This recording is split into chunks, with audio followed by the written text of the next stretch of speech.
Hello, good afternoon सर्वांना आणि स्वागत आहे तुमचं माझ्या यूट्यूब चॅनलमध्ये पुन्हा एकदा डॉक्टर सुनीता बच्छाव यामध्ये. आणि आज आपण डिस्कस करणार आहोत इमोरल ट्रॅफिक प्रिव्हेन्शन ॲक्ट 1956. तर इमोरल ट्रॅफिक प्रिव्हेन्शन म्हणजे काय? हे जे प्रॉस्टिट्यूशन रिलेटेड क्राईम्स होतात, जसं की ब्रोथल असणे, ब्रोथल प्रॉस्टिट्यूशनसाठी प्रवृत्त करणे, किंवा मग पब्लिक ठिकाणी प्रॉस्टिट्यूशनची जे जागा म्हणून त्यांनी करणे, हे सगळे जे गुन्हे आहेत, जे ऑल गुन्हे येतात जे वेश्या व्यवसायाशी निगडीत आहेत, ते कसे पनिशेबल होतात ते इमोरल ट्रॅफिक प्रिव्हेन्शन ॲक्टमध्ये त्यांनी सांगितलेले आहेत. तर चला बघूया. इमोरल ट्रॅफिक प्रिव्हेन्शन ॲक्ट तसा जुनाच आहे, 1956मध्ये आला आहे आणि पूर्ण इंडियासाठी ॲप्लिकेबल आहे except state of Jammu and Kashmir. आणि त्याच्यामध्ये काही डेफिनेशन्स आहेत, जसं की ब्रोथल म्हणजे काय? तर ब्रोथल म्हणजे अशी कुठलीही जागा किंवा घर किंवा एखादी प्लेस ज्याला प्रॉस्टिट्यूशन करण्यासाठी वापरण्यात येतं, किंवा एखादी व्यक्ती ती जागा प्रॉस्टिट्यूशनच्या कामासाठी वापरते, त्याला आपण ब्रोथल म्हणू. तर हे पनिशेबल आहे या कायद्यामध्ये. तर कायद्यामध्ये प्रॉस्टिट्यूशनची देखील व्याख्या दिलेली आहे, डेफिनेशन दिली आहे. तर प्रॉस्टिट्यूशन म्हणजे काय? तर सेक्शुअल अब्यूज म्हणूया, किंवा sexual exploitation for the monetary gain, म्हणजे पैशासाठी स्वतःच्या देहाला विकणे, असं त्यांनी म्हटलं आहे. आणि प्रॉस्टिट्यूट म्हणजे कोण? तर अशी स्त्री जी स्वतःच्या देहाला विकते पैशाच्या गेनसाठी, ती स्वतःच्या देहाला विकते, असं म्हणून तिला प्रॉस्टिट्यूट म्हणण्यात येईल.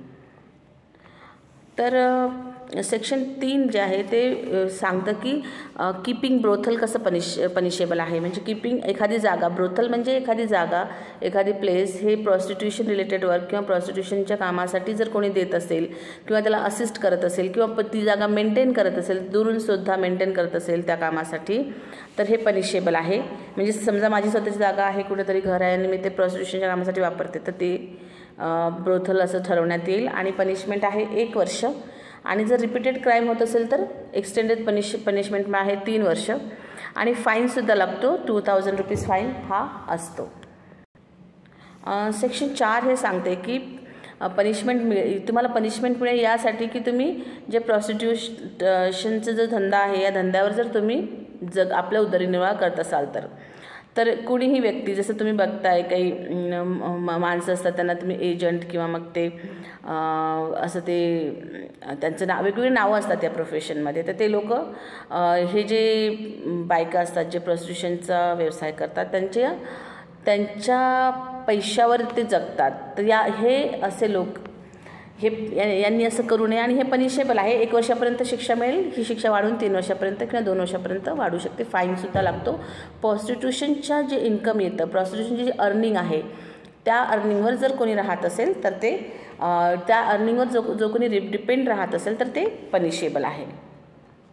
नंतरचं जे सेक्शन आहे, सेक्शन 5 असं सांगतं की जो कोणी एखाद्या व्यक्तीला फोर्सफुली प्रॉस्टिट्यूशनसाठी नेत असेल, किंवा प्रॉस्टिट्यूशनसाठी जबरदस्ती काही मुलींना आणण्यात येतं, त्यांना विकण्यात येतं सिटीमध्ये वगैरे, तर त्यांना जबरदस्ती तशा एरियामध्ये जर विकण्यात येत असेल, नेण्यात येत असेल, तर असंही पनिशेबल आहे. कुणी असं करू शकत नाही. त्यासाठी शिक्षा असेल बघा, 3 वर्ष होते, 3 वर्ष शिक्षा आहे. आणि त्याची जर परत असा क्राईम होत असेल किंवा तीच शिक्षा एक्सटेंड होते, वाढते 7 वर्षापर्यंत. नेक्स्ट जे सेक्शन आहे, सेक्शन 6 असं सांगतं की एखादी मुलगी आहे, किंवा एखादा लहान मुलगा आहे, किंवा एखादी व्यक्ती आहे, बाई आहे, तिला जर कोणी जिथे प्रॉस्टिट्यूशन होत आहे, एखाद्या प्लेसमध्ये प्रॉस्टिट्यूशन होत आहे, एखादा रेड लाईट एरियामध्ये, अशा ठिकाणी जर डांबून ठेवत असेल जबरदस्तीनं, तर हे सुद्धा पनिशेबल आहे. आणि यासाठी 3 वर्ष ते 3 वर्षापर्यंत शिक्षा होते जशी. आणि रिगोरियस होते. रिगोरियस म्हणजे हार्ड पनिशमेंट अशी होते. आणि त्यानंतर फाईनसुद्धा लागतो. सेक्शन 7 जे आहे ते आहे की प्रॉस्टिट्यूशन इन पब्लिक प्लेसेसमध्ये जर असेल तर त्यासाठी काय काय शिक्षा होईल आणि कसं. तर पब्लिक प्लेसेस म्हणजे काय म्हणू आपण, जसं की एज्युकेशनल इन्स्टिट्यूट आहेत, जसं की धार्मिक इन्स्टिट्यूशन्स. धार्मिकमध्ये आपण म्हणू की मंदिर आहे, मस्जिद आहे, मॉस्क आहे, अशा जागी, किंवा मग एखाद्या त्यांना आपण रिलिजियस इन्स्टिट्यूट म्हणू, आणि किंवा मग नर्सिंग होम्स, शाळा, अशा वेगवेगळ्या जे public bus stand, railway station, अशा ह्या सगळ्या पब्लिक प्लेस आहे. या प्लेसेसच्या जवळपास जर कोणी अशा रूम करून जर काही असं प्रॉस्टिट्यूशन रिलेटेड कार्य करत असेल तर ते पण पनिशेबल आहे. 3 वर्ष to 7 वर्षापर्यंत पनिशमेंट होते.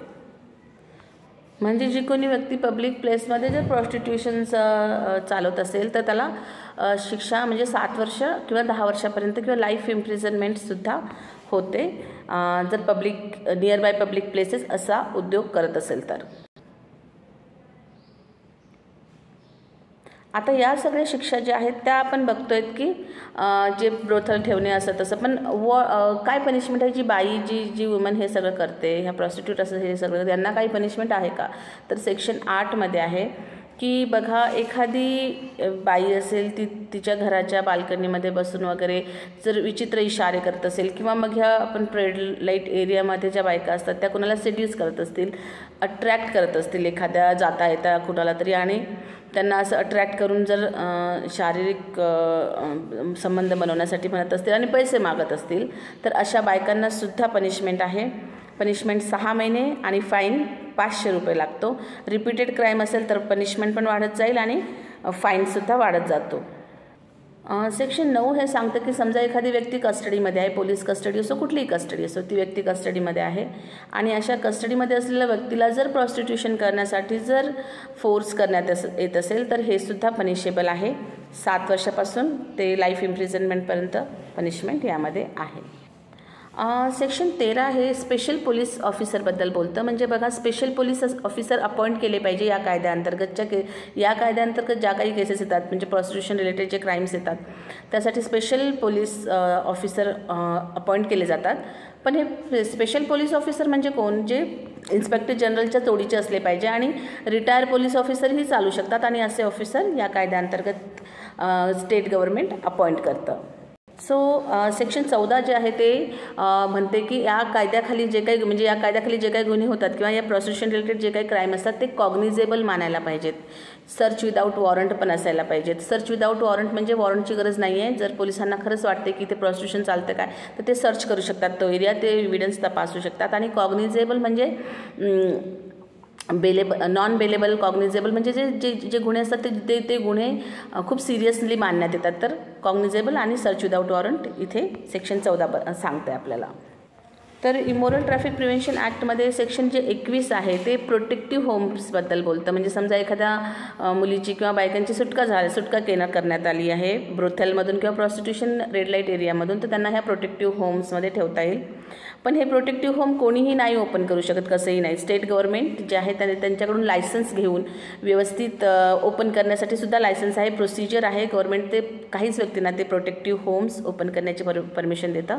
आणि मग अशा जे पीडित आहे पीडितांना तिथे आणण्यात येतं आणि मग त्यांना वेगवेगळ्या rehabilitation centre what ever it is ते पाठवण्यात येतं. तर असा हा खूपच इफेक्टिव्ह कायदा आहे इमोरल ट्रॅफिक प्रिव्हेन्शन ॲक्ट. कसा वाटला नक्की सांगा आणि नेक्स्ट व्हिडिओसाठी सबस्क्राईब करा आणि लाईकसुद्धा करा. Thank you so much.